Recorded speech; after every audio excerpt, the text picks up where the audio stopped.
কি কেমন হয়েছে? দারুণ, তাই না? বলেছিলাম না? এটা খুব সুন্দর হয়।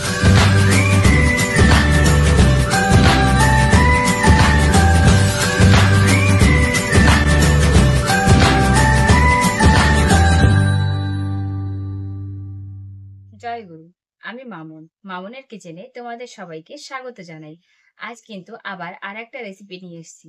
তোমরা ভাবছো হয়তো কিছু ঝাল রেসিপি হবে, তাই না? ভাতের সঙ্গে। কিন্তু না, আজকে কোনো ঝাল রেসিপি নয়। আজ আমরা একটা পিঠা তৈরি করব। আমরা এটা নরমালি দুধ পুলি বলে থাকি, কিন্তু এটাকে শোনা যায় দুধ পুলি, তাই না? নরমালি কিন্তু আমরা কুলি পিঠা বলি। তাই তোমাকে কুলি নামেই আমি এটাকে দেখাবো সবকিছু করে করে, কিন্তু অ্যাকচুয়ালি এটা দুধ পুলি। চলো তাহলে দেখাই কিভাবে কি করছি। এখানে আমরা নিয়ে নিয়েছি চাল পাউডার। চাল পাউডারটা হচ্ছে যেটা আমরা রেডিমেড প্যাকেটে পাই বাজারে কিনতে, সেটা নিয়েছি। আর নিয়েছি কিছুটা লবণ, স্বাদ অনুযায়ী লাগবে। এখানে নিয়েছি লিকুইড দুধ, কিছুটা পাউডার দুধ, চিনি, এলাচটাকে আমরা থেতো করে দেবো। আর চিনি তোমাদের যেমন মিষ্টি দরকার সেই হিসাবে তোমরা নেবে। আর এখানে নিয়েছি আমরা ক্ষীর, যে ক্ষীরটা আমরা কুলি পিঠার মধ্যে পুর হিসাবে ভরবো। এটা আমি বাড়িতে আগেই তৈরি করে রেখেছি। তোমরা যদি চাও তাহলে এর রেসিপিটাও দিয়ে দেবো তোমাদের। কমেন্টে লিখে জানাবে। দেখো এখানে আমি কড়াইটা বসিয়ে দিয়েছি, গ্যাসটা অন করে নেব। দিয়ে দেব কিছুটা জল, যতটুকু দরকার আমাদের কুলির আটাটা বানাবার জন্য ততটুকুই দেব। এবার এই জলের মধ্যে দিয়ে দেব হিসাব মতো লবণ, স্বাদ অনুযায়ী। জলটাকে ফুটতে দেব। দেখো জলটা কিন্তু ভালোভাবে ফুটে গেছে আর লবণের সঙ্গে মিশে গেছে। এখন অল্প অল্প করে এর মধ্যে চাল পাউডার দিয়ে দেব। এই যে চাল পাউডারটা অল্প অল্প করে দেব আর মেশাতে থাকবো।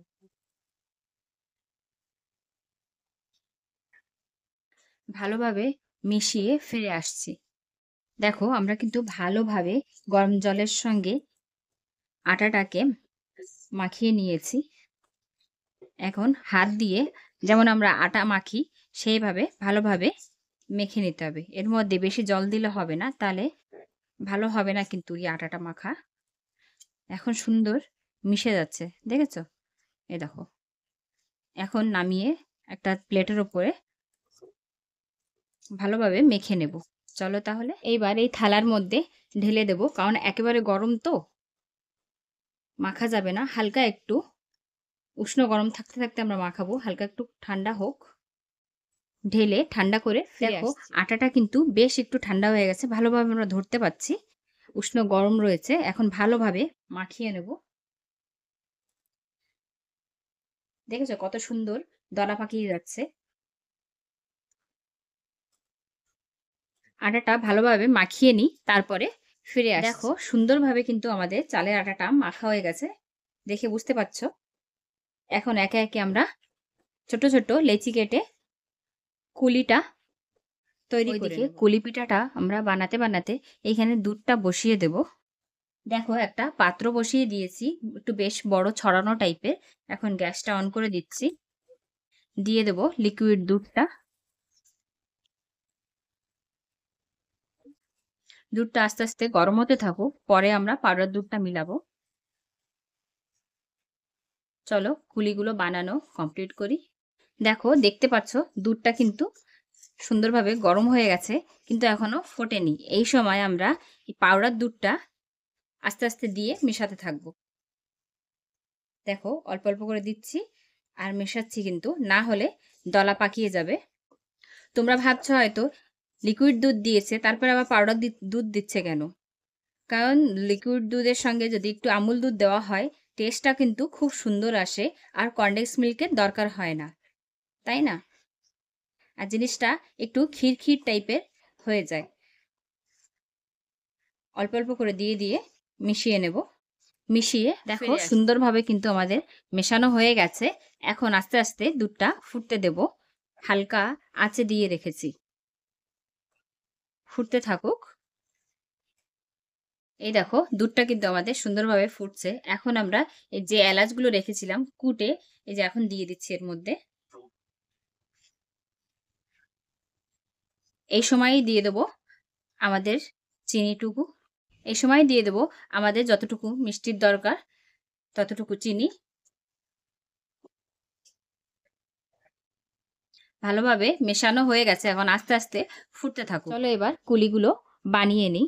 এখানে আটা রেডি হয়ে গেছে, আমাদের ক্ষীরটা রেডি আছে, আর ওখানে একটু চাল পাউডার নিয়ে নিয়েছি। চলো তাহলে বানাই। দেখো অনেকটা বড় কিন্তু বানাবো না, বানাবো ছোট, ছোট লেচি কেটে নেব এইভাবে। এতটুকু সাইজের নেব। এই দেখো এইভাবে ছোট, ছোট লেচি কেটে নেব, নিয়ে সুন্দরভাবে একটা বাটির মতো তৈরি করে নেব।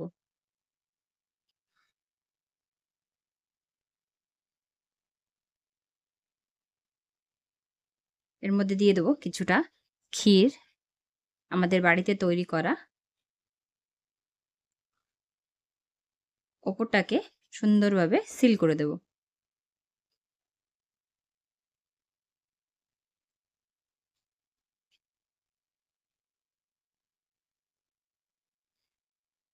সাইড থেকে একটু করে বটে দেব।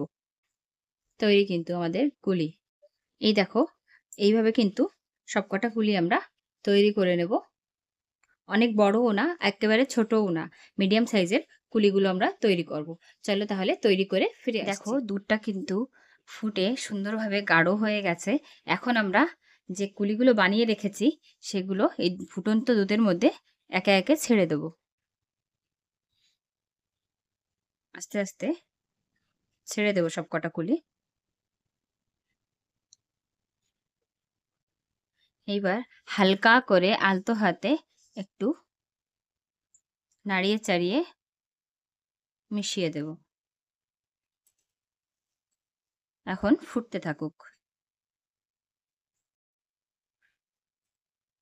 মাঝে মধ্যেই কিন্তু হালকাভাবে একটু নাড়িয়ে দিতে হবে, না হলে নিচে লেগে যাওয়ার সম্ভাবনা থাকে।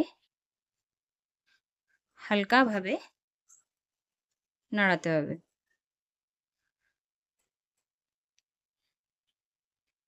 এই দেখো দুধ পলিটা কিন্তু আমাদের একেবারে রেডি। এখন আমরা সুন্দরভাবে নামিয়ে নেব।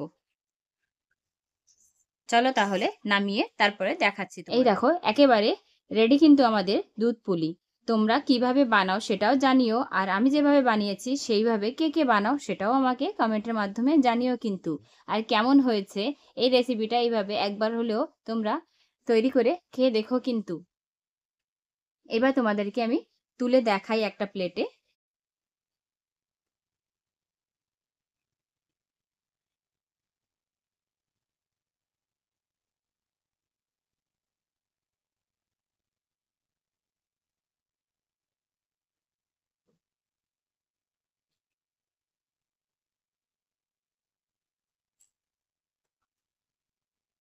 কি কেমন হয়েছে? দারুণ তাই না? বলেছিলাম না এটা খুব সুন্দর হয় কিন্তু।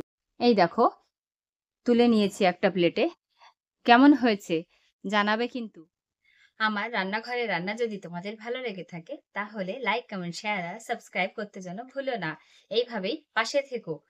আবার আগামীকাল ফিরে আসছি একটা নতুন ভিডিও, নতুন রেসিপির সঙ্গে। রাধে রাধে।